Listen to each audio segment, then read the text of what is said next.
Hi everyone, this is Chrissy Morgan with Tyro Security, and today in this video let's talk about preparing for an interview. This is one of my favorite topics because it's such a commonly asked question with my candidates, and it's also really fun for me to be able to help people be as successful as possible in interviews. So now you have your resume already and you've impressed them enough to get an interview. Let's talk about how to get through that 1 to 5 rounds of interviews before the offer stage, which I hope you get there too. Let's do our best to get you there. So preparation is absolutely crucial. It could make or break your success, and all of these things that I'm covering today are basically helping you vamp up your interview skills. So number one, I would say probably the first thing I would do in terms of getting ready for a new interview is preparation.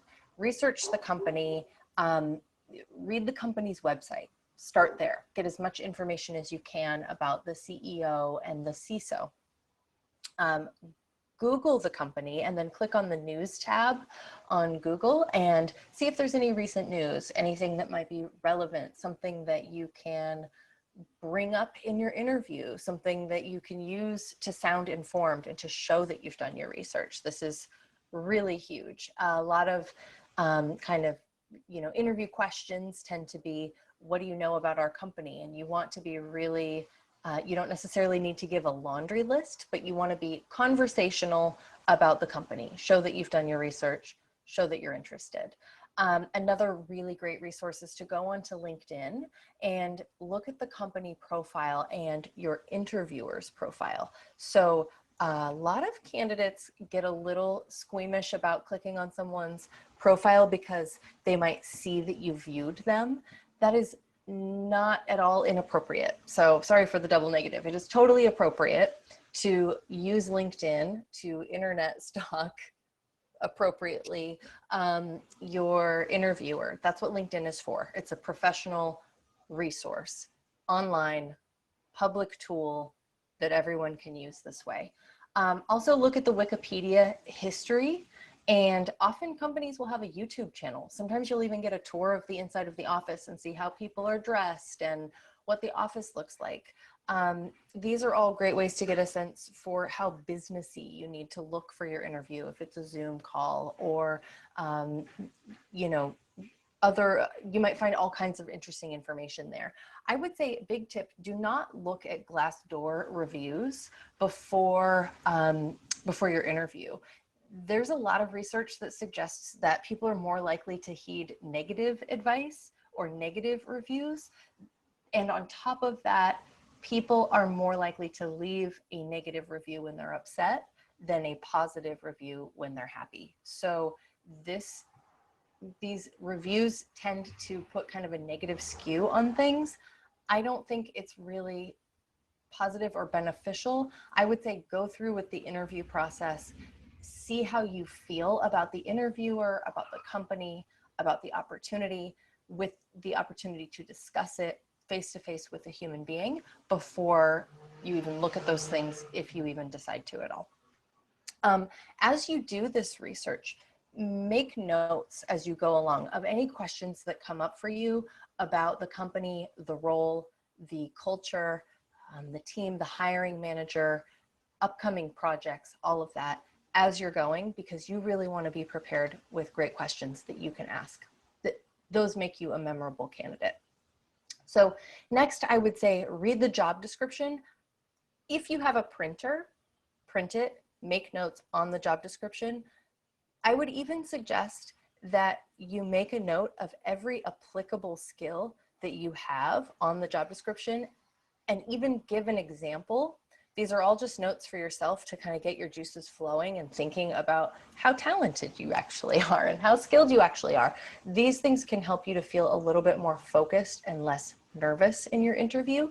And then giving examples of these specific skills and tools, projects, those kinds of things on the job description. You can then have it in front of you for the interview and glance down at it as a reference if you get a brain fog or get so nervous that you forget what you were going to say.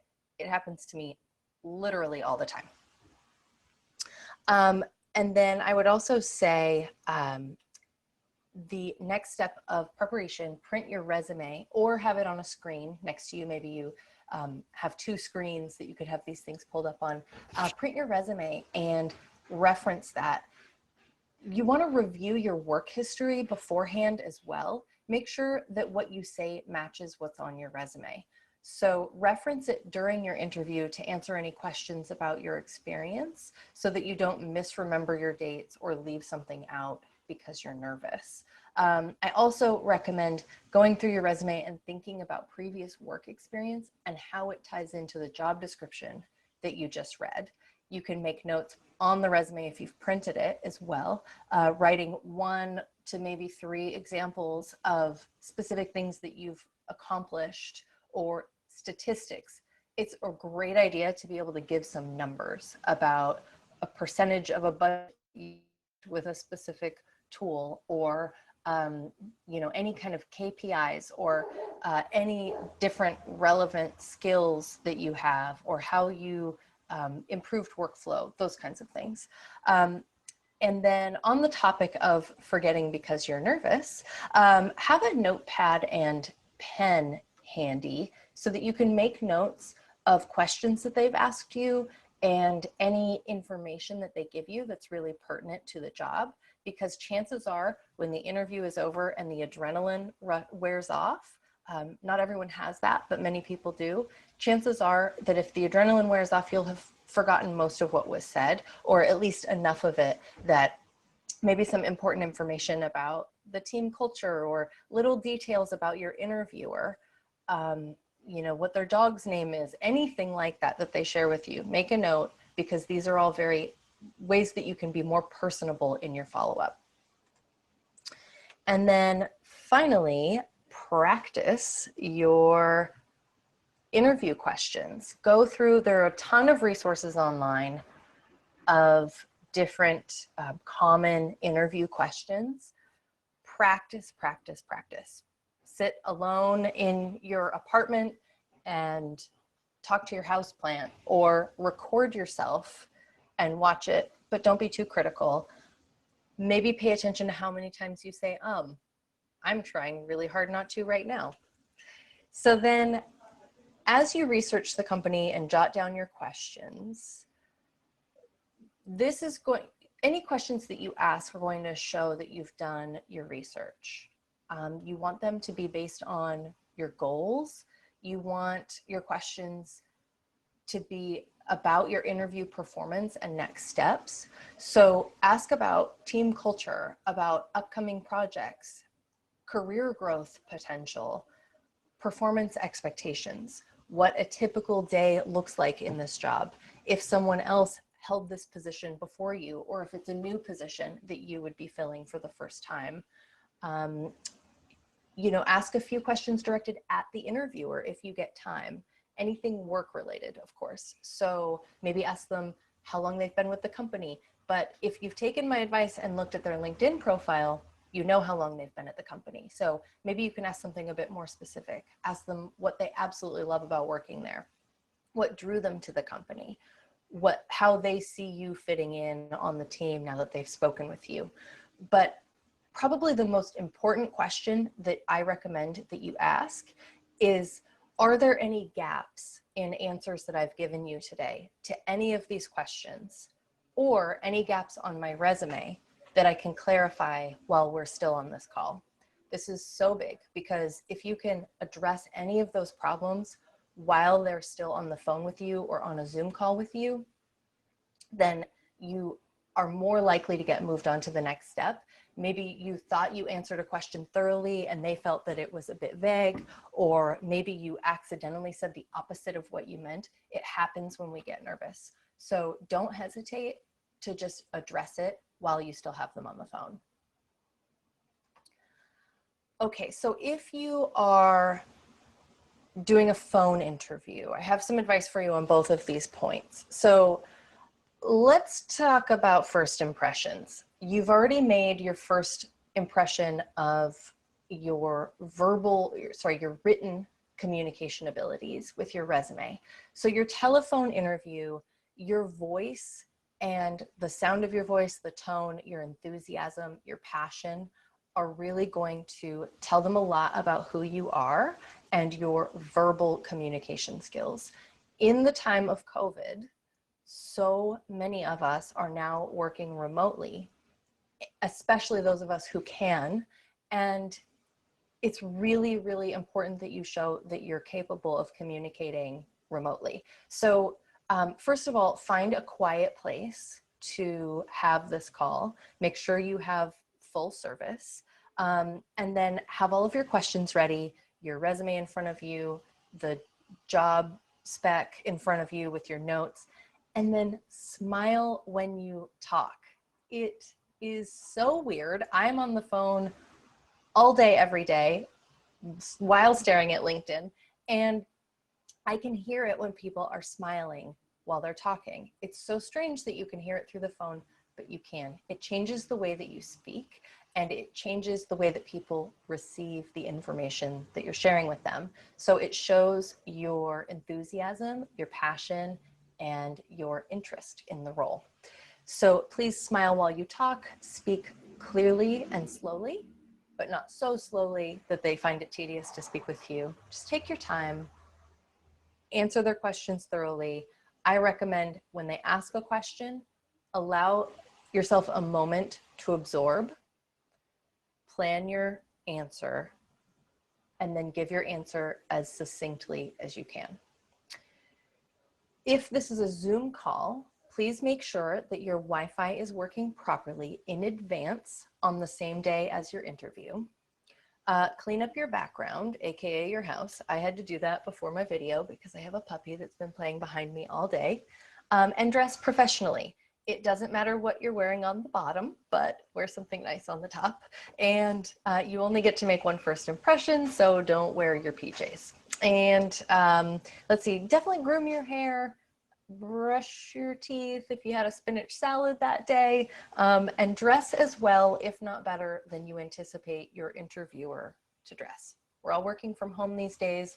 I know things are casual. Things tend to be casual in tech anyway, but it's not, an interview is never the time to wear a t-shirt and jeans. If you really don't want to get gussied up, then maybe wear a polo shirt or you know, a nice collared button shirt, or, you know, a dress, or a decent sweater, anything like that, as long as it's appropriate. Make sure it's clean and not wrinkled.